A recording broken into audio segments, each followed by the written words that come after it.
Hi everyone, welcome to digital G K classes. तो BPSC TRE class 6 का हमारा history चल रहा है और चैप्टर 13 है संस्कृति और विज्ञान।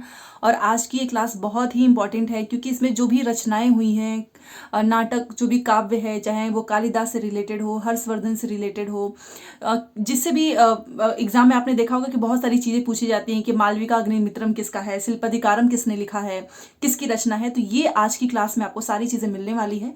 और बिहार स्पेशल जो आप लोग बोलते हो ना, तो बिहार स्पेशल से रिलेटेड भी इसमें आपको चीज़ें मिलेंगी। देखिए, बीपीएससी टीआरई जीएस आपको पता ही है, टॉपिक दिया नहीं गया है, बस नाम पे है कि हिस्ट्री है, ज्योग्राफी है। तो आपको इसको ध्यान में रखे एससीईआरटी की सारी किताबें पढ़नी होगी, मतलब हिस्ट्री, ज्योग्राफी, पॉलिटी, ये सारी चीज़ें अच्छे से डिटेल में पढ़ना होगा और साथ में साइंस भी। क्योंकि जीएस का वेटेज आपको पता है ना कि प्राइमरी में जहाँ पर 120 है, तो 6 से 8, 9 से 10, 11 उसमें 40 नंबर का है, अपने आप में बहुत ही ज़्यादा है। मतलब हर हाल में आपको जीएस पढ़ना ही होगा, चाहे आप किसी भी उसकी तैयारी कर रहे हैं, 1 से 5, 6 से 8, 9 से 10। तो चलिए स्टार्ट करते हैं। पहली बार आए हैं तो चैनल को सब्सक्राइब करके प्लीज़ वीडियो को लाइक कर दीजिएगा। डेली क्लासेस होती हैं तो आप लोग देखा करो, प्लेलिस्ट में जाकर वहाँ पे 1 बाय 1 सारी क्लासेस मिलेंगी। पीडीएफ आज आपको मिलेगा क्योंकि कल तो वैसे भी संडे था, जितनी भी क्लासेस हुई थी 1-2 दिन की, वो सारी पीडीएफ मिलेंगी। संस्कृति और विज्ञान नाम से ही क्लियर है और थोड़ा सा ब्रीफ देने के लिए यहाँ पर देख लेते हैं। भारत के इतिहास में आपको पता ही है कि चौथी से लेके 7वीं सदी के बीच का जो समय है वो सांस्कृतिक और वैज्ञानिक प्रगति के दृष्टिकोण से इम्पॉर्टेंट है। और इन 400 वर्षों में समाज, धर्म, कला, साहित्य, विज्ञान, तकनीक के क्षेत्र में ऐसे कई कार्य हुए जिसको आज भी याद रखा जाता है। ठीक है। और यहाँ पर देखिएगा, पुराण जो है वो महाकाव्य काल चौथी सदी के प्रारंभ से 7वीं सदी के मध्य तक का समय, जिसमें रामायण, महाभारत, पुराणों एवं तमिल साहित्यों को अंतिम रूप से संकलित किया गया है। ठीक है। तो ये भी याद रखिएगा कि जो पुराण महाकाव्य है वो महाकाव्य काल चौथी सदी के प्रारंभ से 7वीं सदी के मध्य तक रामायण, महाभारत, पुराण, इन सभी को क्या किया, संकलित किया गया। इस काल में अन्य लौकिक महाकाव्य भी की रचना हुई और इसीलिए इस काल को कहते हैं महाकाव्य काल। ठीक है। तो यहाँ से आपको समझ में आ जाएगा कि हम क्या पढ़ने वाले हैं। अब यहाँ से आपका स्टार्ट होगा कला और साहित्य, जहाँ से बहुत क्वेश्चन पूछे जाते हैं। जैसे कि आपको पता है कि यह काल जो है साहित्य रचना की दृष्टि से काफ़ी इंपॉर्टेंट है। इसमें धार्मिक, लौकिक साहित्य की रचना हुई और इन पुस्तकों में स्त्री पुरुषों की वीर गाथाओं तथा देवताओं से संबंधित कहानियों को बहुत ही स्वाभाविक तरीके से लिखा गया है। पुराणों की रचना भी इसी काल में हुई है और पुराण से प्रश्न पूछा था, इसलिए मैं आपको बता रही हूँ। तो पुराण की भी रचना इसी काल में हुई थी। पुराणों से हमें धार्मिक, सामाजिक कहानियों के अतिरिक्त राजवंशों की वंशावली भी मिलती है। हिंदू रीति रिवाज और कानूनों से संबंधित कई पुस्तकों की रचना इसी काल में हुई है। यद्यपि रामायण और महाभारत की रचना कई 100 वर्षों में हुई, लेकिन इसे अंतिम रूप से पुराणों की तरह इसी में संकलित किया गया। तो मतलब पुराणों की रचना तो हुई थी, बट फिर बाद में जो रामायण और महाभारत है उसको भी पुराण में ही संकलित किए हैं। ठीक है। चलिए, कुमार संभव आपको पता है कालिदास के द्वारा ये लिखा गया है। तो कुमार संभव में ना शिव और पार्वती जी के प्रेम और प्रणय दृश्यों का वर्णन है। पार्वती ने शिव को पाने के लिए जो कठोर तपस्या की थी उसका बड़ा ही रोचक और सजीव वर्णन आपको मिलेगा इस पुस्तक में। ठीक है। चलिए, अब यहाँ से देखिए, जो जो पूछता है वही मैंने हाईलाइट किया है, तो आपको आसानी होगी पीडीएफ से पढ़ने में। तो आपको पता है कि गुप्त काल में बहुत सारे दरबारी कवि हुए, जिसमें हमारे एक समुद्रगुप्त भी हैं, जिनकी आपको फोटो दिखती है सिक्के पे वीणा बजाते हुए। वो प्रश्न भी पूछा था। तो जिनकी रचनाएं तो हमें प्राप्त नहीं होती है, लेकिन उनकी रचनाओं के ना अभिलेख वो मिला है। तो उसी में का एक है हरिसेन की प्रयाग प्रशस्ति, ये हम पढ़े हैं पहले भी। तो ये जो काव्य शैली है ना, इसमें ये कालिदास की तरह थे। ठीक है। अब हरिसेन वाला तो आप ऑलरेडी पढ़ ही चुके हो पिछले चैप्टर में। तो उसी तरीके से एक महान रचनाकार हुए कालिदास। अब कालिदास की ना कविता और नाटक बहुत ही फेमस है और मुझे नहीं लगता है कि ऐसा कोई भी एग्जाम होगा जिसमें ये ना पूछे कालिदास से रिलेटेड कविता और नाटक। सबसे पहले तो ये याद रखना, पूछता भी है कि नाटक कौन सा है, कविता कौन सी है, तो इसलिए आपको याद करना है। कालिदास के नाटक जो है ना वो सुखांत और प्रेम प्रधान है। इनकी रचनाओं में याद रखिए ये इनकी रचनाएं हैं। ठीक है। ये मत समझ लेना कि ये नाटक है। तो ये इनकी रचनाएं हैं, जैसे कि ऋतु संहार, मेघदूत, कुमार संभव, रघुवंशम। ठीक है। ये इनकी रचनाएं हैं और ये कालिदास की है। और कभी कभी पूछ लेता है कि मेघदूत किसका है, तो कालिदास का है। ऋतु संहार, मेघदूत, कुमार संभव, रघुवंशम कालिदास की रचनाएं हैं। रट लो भाई, ये पूछता है। कालिदास अपने नाटकों में ना भाषा का चुनाव पात्र की सामाजिक स्थिति के अनुसार करते थे। उच्च सामाजिक स्तर के पात्र संस्कृत बोलते थे, जबकि निम्न सामाजिक स्तर के पात्र एवं स्त्रियां प्राकृत, जो कि आपको पता है प्राकृत भाषा उस समय लोगों को समझ में आ जाती थी। ठीक है। तो ये हो गई इनकी रचनाएं। अब यहाँ पर देखते हैं इनका नाटक और साहित्य। तो कालिदास की रचना अभिज्ञान शाकुंतलम साहित्य और नाट्य कला दोनों ही दृष्टि से बहुत ही इंपॉर्टेंट है। अभिज्ञान शाकुंतलम भी इन्हीं का है, ठीक है। ये इनका नाटक है मालविका अग्निमित्रम। ये प्रश्न पूछता है कि इनकी नाटक का नाम बताओ, तो वो है मालविका अग्निमित्रम। ये नाटक है शुंग वंश के इतिहास पर आधारित है। किस पर? शुंग वंश। तो ये भी आपको याद रखना है। तो अगर मैं आपसे पूछूं कि कालिदास के जो है नाटक का नाम बताइए, जो उनके नाटक हैं, तो वो है मालविका अग्निमित्रम। अगर मैं आपको बोलूं रचनाएं कौन कौन सी हैं, तो ऋतु संहार, मेघदूत, कुमार संभव, रघुवंशम। अभिज्ञान शाकुंतलम भी इनकी रचना है, जिसमें आपको साहित्य और नाटक दोनों ही चीजें देखने को मिलेगी। तो ये हो गया कालिदास से रिलेटेड। इस काल के नाटकों में ना शूद्रक की रचना मृच्छकटिकम, ये मालविका अग्निमित्रम भी याद रखना है। मृच्छकटिकम जो है अन्य काव्यों की तरह नहीं है। देखिए मृच्छकटिकम भी आपको याद रखना है, ये भी इन्हीं का है, क्योंकि इसमें जो है कालिदास का ही है, क्योंकि इसमें राजकीय और जीवन महाकाव्य के प्रसंगों की बात नहीं की गई है। इसका नायक दरिद्र ब्राह्मण साद्रवाह चारुदत्त है और नायिका वसंत सेना नाम की गायिका है, ठीक है। तो बस इतना याद रख लो भाई, मृच्छकटिकम भी इन्हीं का है, कालिदास का है। उसके बाद से आप नीचे देखिएगा तो विशाख दत्त ने मुद्रा राक्षस पूछता है, मुद्रा राक्षस जो है वो इसकी रचना किसने की है, तो वो किया है विशाख दत्त ने। और मुद्रा राक्षस, और ये चाहे कभी विशाख दत्त पूछेगा, कभी मुद्रा राक्षस पूछता है, तो ये भी बहुत ही इंपॉर्टेंट है। अभी हाल फिलहाल में ये जो मुद्रा राक्षस है ना, ये बहुत सारे एग्जाम में पूछा गया है। यही पूछता है कि किसके द्वारा रचित है, तो वो है विशाख दत्त। और इसमें याद रखिएगा चंद्रगुप्त नामक 2 ऐतिहासिक नाटकों की रचना की गई है, ठीक है ना। और यहाँ पर ना चाणक्य की योजनाओं का भी वर्णन है मुद्रा राक्षस में, ठीक है। और आपको पता ही, इसके पहले मैंने आपको बहुत ही डिटेल में बताया था ना कि रामगुप्त का जो है चंद्रगुप्त द्वितीय द्वारा वध कर देता है। समुद्रगुप्त के 2 बेटे थे, एक का नाम था, जिसने स्टार्टिंग से क्लास की वो समझ जाएगा, एक का नाम था रामगुप्त, दूसरे का नाम था चंद्रगुप्त द्वितीय। तो ये जब हारने लगता है तो इसलिए क्या करता है, अपनी ध्रुव देवी को शकाधिपति को देने का सोच लेता है। तो फिर इस बात पे इसको काफी गुस्सा आती है और ये अपने भाई का वध कर देता है और ध्रुव देवी से विवाह कर लेता है। तो इन्हीं सब चीजों का इसमें वर्णन किया गया है, किसमें? मुद्रा राक्षस में, ठीक है। और ये आप ऑलरेडी पढ़ चुके हो, ठीक है। चलिए, अब आपने देखा कि हमने सब कुछ देखा कालिदास से रिलेटेड, हमने विशाख दत्त से रिलेटेड देखा है। अब हर्षवर्धन से रिलेटेड, क्योंकि ये भी काफी ना उच्च कोटि के नाटककार थे और इन्होंने भी नागानंद, रत्नावली और प्रियदर्शिका नामक 3 नाटकों की रचना की है। सबसे ज्यादा तो पूछने वाला है रत्नावली और प्रियदर्शिका। बार बार पूछता है कि रत्नावली प्रियदर्शिका नामक 3 नाटकों की रचना किसने की है? हर्षवर्धन ने। तो तीनों रट लो, हर्षवर्धन, नागानंद, रत्नावली, प्रियदर्शिका, ठीक है। प्लीज इसको रट लेना, ये कई बार पूछा है। आज की क्लास ही है कि आपको बस यही सारी देखना है, किसने किसका जो है रचना किया है, नाटक, काव्य।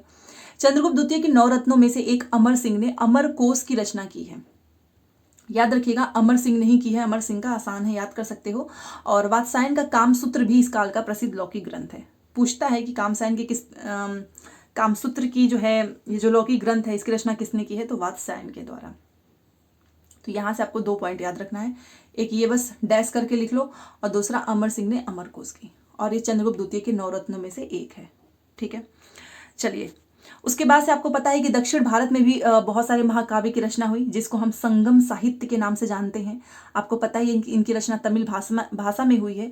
तो वहीं पर इलांगो नामक कवि ने शिल्पधिकारम की रचना की है। ये तमिल काव्य है, और याद रखिएगा 1000 बार पूछा है कि शिल्पधिकारम की रचना किसने की है? इलांगो ने की है। किसने? इलांगो ने, भूलिएगा मत। और ये बस इतना याद रखना, क्योंकि इसमें पूछता है कि इसमें किसका उल्लेख है, तो कोलन नामक व्यापारी का उल्लेख है, जो अपनी पत्नी कनगी को छोड़कर माधवी नामक वैश्या से प्रेम कर लेता है।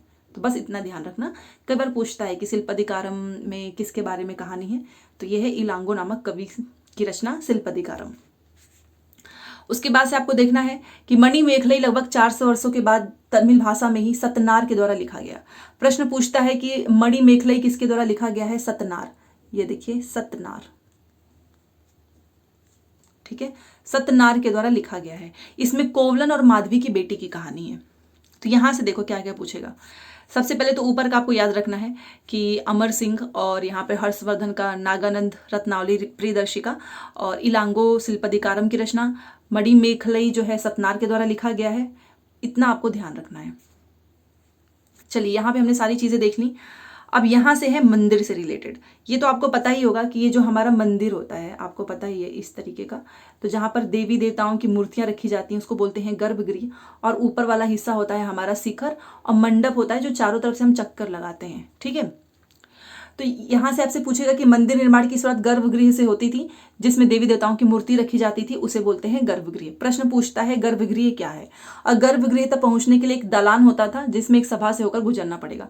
दलान का मतलब ये जो रास्ता नहीं है, अब यहीं से तो गुजर के आप मंदिर तक जाएंगे। उसके बाद से भवन के चारों ओर आंगन होता है। आपको पता ही है कि आंगन में आप छोटे छोटे मंदिर का भी निर्माण होता है। और अधिकांश मंदिरों में ना शिखर नहीं बनते थे, लेकिन शिखर निर्माण की शुरुआत भी हो चुकी थी इसी समय। तो बस ध्यान रखना गर्भगृह क्या है, दलान क्या है, मंडप क्या है। चलिए, अब ये प्रश्न है गुप्त काल का एक सर्वोत्कृष्ट मंदिर है, झांसी में है। आप में से बहुत सारे लोगों ने देखा भी होगा। झांसी से कितने लोग इस वीडियो को देख रहे हैं जरूर बताना। तो उत्तर प्रदेश जिले में देवगढ़ का दशावतार मंदिर है। प्रश्न पूछता है कि दशावतार मंदिर कहाँ पर है, किस राज्य में है? उत्तर प्रदेश में है। और यह वैष्णव धर्म से जो है संबंधित है। ठीक है, किससे? वैष्णव धर्म से। नाम से ही स्पष्ट है कि इसमें विष्णु जी की मूर्ति होगी। और इस मंदिर के निर्माण में जो है गुप्तकालीन स्थापत्य कला का विकास आपको दिखेगा। मंदिर का शिखर 12 मीटर ऊंचा है और शिखर निर्माण का पहला ये एग्जाम्पल था। इस मंदिर में 4 मंडप हैं और गर्भगृह जहाँ पे मूर्तियां रखी जाती हैं। तो कुल मिलाकर याद रखना है कि देवगढ़ का दशावतार मंदिर कहाँ पर है? उत्तर प्रदेश में है, वैष्णव धर्म से संबंधित है। और ये रहा दशावतार मंदिर। ठीक है, और यहाँ पर ये आपको दिख रहा होगा हमारा सारनाथ का स्तूप है। तो एरन में बराह और विष्णु के मंदिर हैं। गुप्त काल में हिंदू मंदिरों के अतिरिक्त बौद्ध विहार चैत्य स्तूपों का निर्माण हुआ। सारनाथ में आपको पता है ये धार्मिक स्तूप है। प्रश्न पूछता भी है कि कहाँ पर है ये। और ये आप देखिएगा इसका आधार जो है वर्गाकार ना होकर गोलाकार है, ये देख सकते हैं आप। और इसकी कुल ऊंचाई जो है 128 फीट है। ठीक है, इसमें चबूतरा नहीं है। तो ये है धार्मिक स्तूप। अब दूसरा मंदिर देखते हैं। इस काल के गुहा मंदिरों का भी आपको एग्जाम्पल देखने को मिलेगा। उदयगिरी का गुहा मंदिर ये रहा, ये है उदयगिरी का गुहा मंदिर। गुहा मंदिर कहाँ पे? उदयगिरी में है। तो इसे ना चंद्रगुप्त द्वितीय का सेनापति वीरसेन ने बनवाया था। प्रश्न पूछेगा कि उदयगिरी का गुहा मंदिर किसने बनवाया है? वीरसेन ने, जो कि चंद्रगुप्त द्वितीय का सेनापति था। इसके भीतर आपको एक गर्भगृह तथा उसके सामने मंडप दिखेगा। ये मंडप है। ठीक है, और इसे वराह अवतार की विशाल मूर्ति जो है उत्कीर्ण है। दीवारों पर अलंकरण और परिचकारी भी है। बट बस इतना याद रखिएगा कि उदयगिरी का गुहा मंदिर जो है सेनापति वीरसेन ने बनवाया था, जो कि चंद्रगुप्त द्वितीय का था। ठीक है, जो पूछा जाता है ना एग्जाम में, मैं आपको वही डायरेक्ट बताती हूँ। अब ये तो हमने कर लिया। अब यहाँ से है बौद्ध गुहा मंदिर। देखो, बौद्ध गुहा मंदिर में अजंता बाघ सीतनवासल की गुफाएं महत्वपूर्ण हैं और ये गुफाएं काफी लंबी हैं। ठीक है, तो बस इतना ध्यान रखिएगा कि अगर मान लीजिए पूछ लेता है कि बौद्ध गुहा मंदिर में कौन कौन सी गुफाएं हैं, तो अजंता बाघ सीतनवासल ये इंपॉर्टेंट वाली हैं। चलो, अब मूर्ति के बारे में देखते हैं। देखो, 4वीं से 7वीं सदी के बीच में मथुरा, सारनाथ, पाटलिपुत्र ये जो है ना एक महत्वपूर्ण केंद्र के रूप में उभरे। और कुषाण कालीन मूर्तियों ने जहां शरीर के सौंदर्य का निरूपण किया था, वहीं पर गुप्त काल ने मूर्तिकारों ने मोटे वस्त्र सज्जा का प्रदर्शन किया। ठीक है, अब यहां से क्या प्रश्न पूछेगा वो देखिए। तो इस काल में मूर्तिकला पर आपको गांधार शैली की अपेक्षा मथुरा शैली का प्रभाव अधिक देखने को मिलता है। और इस काल में बुद्ध की प्रतिमाओं के साथ साथ विष्णु की भी मूर्तियां बनाई गई हैं। ठीक है, 4वीं से 7वीं सदी के बीच में। और ये देखिए, ये विष्णु जी की मूर्ति है। यहाँ पर ये देखिए शेष साई भगवान विष्णु जी की मूर्ति, यहाँ पर वो ऐसे विश्राम करते हुए इनकी मूर्ति बनाई गई है। तो आखिर में ये इनकी मंदिर कहाँ पे है? तो अभी मैंने आपको थोड़ी देर पहले बताया ना कि विष्णु जी की यह प्रसिद्ध मूर्ति जो है देवगढ़ के दशावतार मंदिर में है, जो कि यूपी में है, झांसी में है। इसमें भगवान विष्णु जी की आपको सैया पे आराम की मुद्रा में इनको दिखाया गया है। तो बस इतना याद रखना है कि दशावतार मंदिर जो है किस देवता को समर्पित है? तो भगवान विष्णु। काफी छोटा चैप्टर है, आपको बस इंपॉर्टेंट चीजें ही नोट करनी है, बाकी कुछ भी नहीं। चलिए, अब चित्रकला के बारे में देखते हैं। ये देखिए, आप फोटो भी देख सकते हो। तो इस काल की चित्रकला का सबसे अच्छा उदाहरण है अजंता की गुफाएं में मिले भित्ति। इसमें 3 तरह के चित्रों की प्रधानता है। प्रथम गुफा, ठीक है, जिसमें आपको छत और कोने जैसे नेचुरल वाले पेड़, वृक्ष, नदी, झरने वो देखने को मिलेगा। दूसरे में आपको बुद्ध से रिलेटेड और तीसरे में जातक कथाएं। तो यहाँ पे लिखा हुआ है, तो ये पूछता नहीं है उतना, बस अजंता की गुफाओं से रिलेटेड क्वेश्चन ज्यादा पूछता है, तो वही करेंगे। ये जो आप यहाँ पर देख रहे हो ना, यहाँ पे सिर्फ कहानी लिखी गई है कि किस तरीके से यहाँ पर किसकी बनावट है, किस किस चीज़ों से बनती थी, जो कि कभी पूछता ही नहीं है एग्जाम में। चलिए अब ये जो हाईलाइट किया है वो पूछता है। तो बहुत सारे हमने मूर्तियों के बारे में और मंदिर के बारे में, और हमने देखा कि किसने किसकी रचना की है, वो तो प्रश्न पूछता ही है। बट ये जो है हर बार पूछता है कि वीणा वादक और व्याघ्र पराक्रमक के रूप में किसे हम जानते हैं, तो वो है हमारे समुद्रगुप्त। इन सिक्कों में इनको दिखाया गया है। ठीक है, तो ये प्रश्न बार बार पूछेगा। वीणा वादक सिक्कों के रूप में अलंकृत कौन है, तो वो है हमारे समुद्रगुप्त। और व्याघ्र पराक्रमांक ये भी समुद्रगुप्त है। तो ये आपको लाइन बस नोट करनी है और कुछ नहीं।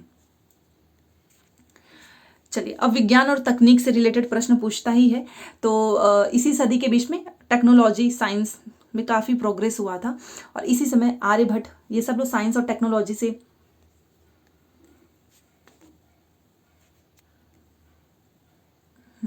ये सभी लोग जो है साइंस और टेक्नोलॉजी से रिलेटेड है, जिसमें आर्यभट्ट, वराहमिहिर, भास्कर प्रथम, ब्रह्मगुप्त जैसे गणितज्ञ और ज्योतिष विद्या के विद्वान, मतलब ज्योतिष हुए विद्वान। ठीक है, आर्यभट्ट इस काल के महान वैज्ञानिक थे। ये देखिए, ये जो आर्यभट्ट है ना, ये काफी महान वैज्ञानिक थे जिन्होंने शून्य का संख्या के रूप में सबसे पहले प्रयोग किया। और आपको पता है कि ये बार बार पूछता है कि शून्य का संख्या के रूप में सबसे पहले प्रयोग किसने किया था, तो वो है हमारे आर्यभट्ट। ये महान वैज्ञानिक थे, और ये डायरेक्ट क्वेश्चन पूछता है, आपको ध्यान रखना है। और इन्होंने ये बताया था, ये भी प्रश्न पूछा है कि इन्होंने ये बताया कि पृथ्वी गोल है और यह अपनी धुरी पर जो है घूमती है। किसने बताया? आर्यभट्ट ने। इसका छाया चंद्रमा पर जब भी पड़ता है तो ग्रहण लगता है, और इनकी रचना है आर्यभट्टीय। आर्यभट्टी किसकी रचना है? आर्यभट्ट की है। तो शून्य को जीरो के जीरो, ये देखिए, शून्य को जो है संख्या के रूप में भी इन्होंने ही बताया, और इन्होंने ही बताया कि पृथ्वी गोल है, अपनी धुरी पर घूमती है। आर्यभट्टीय भी इन्हीं की रचना है। और इनकी कर्म भूमि जो है बिहार में पटना के नजदीक तारेगना मसौढ़ी नामक स्थान पर थी। ठीक है, तो ये भी याद रखिएगा क्योंकि बिहार से रिलेटेड है। बिहार में पटना के ही पास जो है इनका कर्म भूमि है आर्यभट्ट जी का। ठीक है, अब आगे प्रश्न देखते हैं। ये हो गया हमारे साइंस से रिलेटेड और मैथमेटिक्स।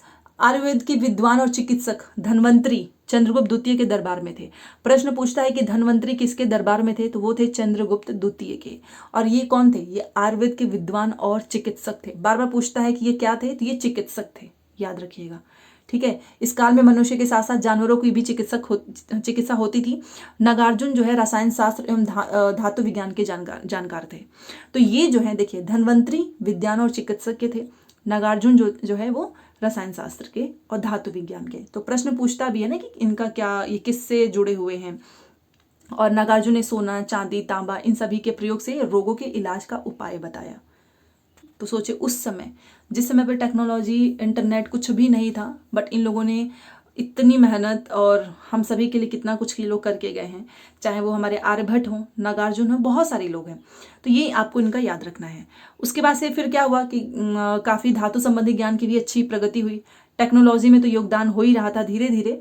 और आपको पता ही है कि धातु कला के मुख्य अवशेष आपको कुतुब मीनार परिसर में मेहरौली का लौह स्तंभ, जो कि ऐसी तकनीक का प्रयोग हुआ है कि आज भी उसमें जंग नहीं लगा है।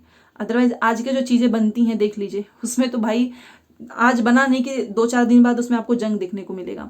बट ये कुतुब मीनार का मेहरौली का लौह स्तंभ, इसमें अभी भी जंग नहीं लगा हुआ है। इसकी जानकारी हमें नहीं है कि उस समय लोगों ने धातु विज्ञान को कितना विकसित कैसे किया। बट भागलपुर जिले, ये देखिए बिहार से रिलेटेड है, भागलपुर जिले बिहार के सुल्तानगंज से प्राप्त बुद्ध की 7.5 फीट की प्रतिमा, जो कि मूर्ति है, वो धातु विज्ञान का एक अच्छा एग्जाम्पल है। और यह लगभग 1 टन की है।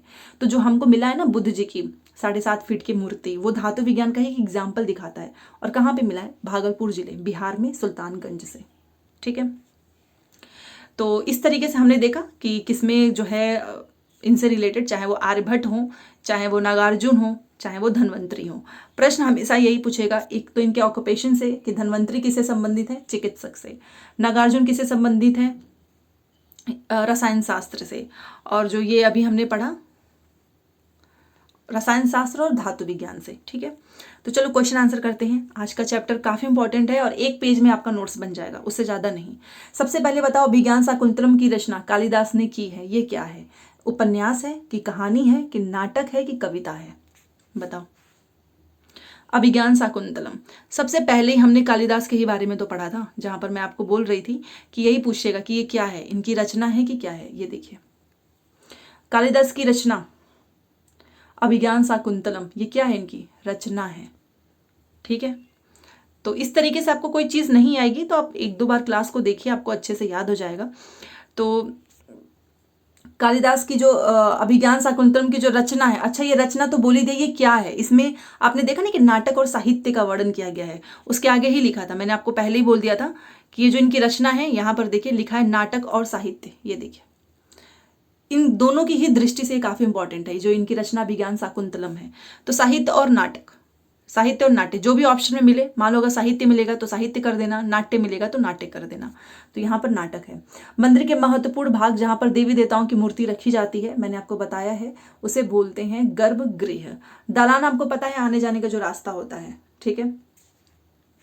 चलो, दशावतार मंदिर में किस देवता की मूर्ति है? ये वैष्णव संप्रदाय से संबंधित है, विष्णु जी की मूर्ति है, झांसी में है, यूपी के, ठीक है। अब यहां पर आप बताइए कि इनमें से सबसे पहले किस पुस्तक की रचना हुई है? महाभारत, रामायण, ऋग्वेद या फिर पुराण? ये क्वेश्चन का आंसर तो आप दे सकते हो। इनमें से तमिल साहित्य कौन सा है? शिल्पधिकारम है, इलांगो ने इसकी रचना की है, तमिल भाषा में है, ठीक है। तो आज की क्लास मुझे काफ़ी इम्पॉर्टेंट लगी है, क्योंकि आज हमने जितने भी पुस्तक हैं, किसने किसकी रचना की है और वो सब कुछ पढ़ा, जो कि एग्जामिनर बार बार पूछता है, और वो सब कुछ आपको फ्री में मिल रहा है आपकी ही किताबों में, बिहार की, ठीक है। इससे बेस्ट नोट्स तो आपको कहीं मिल ही नहीं सकता है कि आप किताबों से पढ़ रहे हो, जहाँ से बीपीएससी खुद प्रश्न बनाता है। तो आज की क्लास के लिए प्लीज़ एक लाइक तो बनता है, लाइक शेयर सब्सक्राइब कीजिए। पीडीएफ चाहिए होगा तो टेलीग्राम का लिंक आपको कमेंट सेक्शन मिलेगा, वहाँ पे ज्वाइन हो जाना। मिलते हैं नेक्स्ट क्लास में। Thanks for watching.